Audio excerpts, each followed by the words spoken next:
So, Luis, thank you so much for being here. I know you were born in Venezuela, and you know what it is like living under communism. So, and we are the Chinese people who are taking down the world's largest ever communist dictatorship.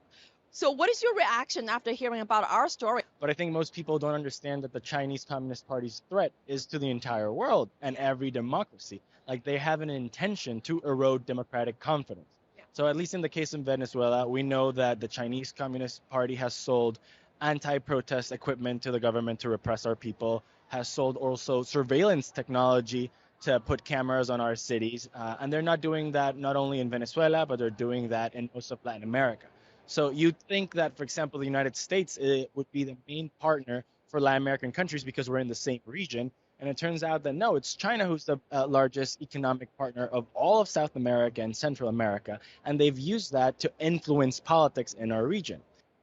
So I think it's a great opportunity for us to also meet with you and with your group, because the Chinese Communist Party threat is not only for the Chinese people. It's not only what we saw recently in the last few years in Hong Kong. It's actually the entire world. And we were talking earlier about the One Belt, One Road initiative, you know? And the Chinese Communist Party has been really good at telling the world that they're doing good for them. And turns out that they're doing things for themselves, building airports, building ports and highways, not necessarily transport goods and merchandise, but to eventually have military bases all over the world to deploy their forces. So now, you know, we have a leader. His name is Mr. Mao Guo. He started this new Chinese whistleblower movement 5 years ago, and he founded the new Federal State of China back in 2020, and he took great risk upon himself. Like, he's up against the world's largest communist dictatorship, and now he's followed by not only 500 million Chinese people, but also people like you, all the way from Venezuela, from, you know, people from all walks of life, from every part of this world. So why do you think that people from around the world should gather together to take down the Chinese Communist Party? Well, at least nowadays, the world order is based on a rules-based world order. So we used to have, for example, the UN, where people would debate, and they would establish rules for how international relationships are supposed to be conducted. But the Chinese Communist Party has been eroding international institutions through, you know, bribery, through corruption, through economic cooperation that's actually used to make governments align themselves with the Chinese Communist Party. So why is it a threat for the entire world?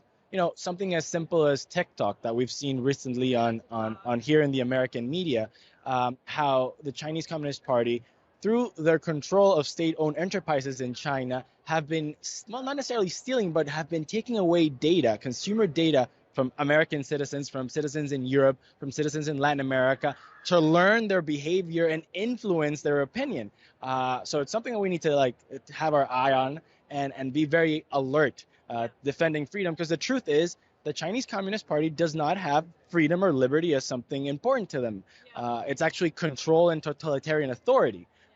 So now my next question is, do you think that the U.S. government and the government in Venezuela, in Peru, and government from around the world should stop recognizing the CCP as the legitimate representation of the 1.4 billion Chinese people, and should they recognize the new Federal State of China, which represents the true hopes and dreams of all the freedom-loving Chinese people, as a sovereign nation on the face of the earth? I think that one of the perverse things of the Chinese Communist Party is that, you know, you could see the White House constantly talk about the threat from Beijing. You can see the European Council and the European Commission talk about the threat coming from Beijing and the CCP. But the economic ties that the West has with China are so large that it enables them to actually cut ties, or as you're saying, unrecognize Xi Jinping's authority over 1.5 million people, a billion people in the world.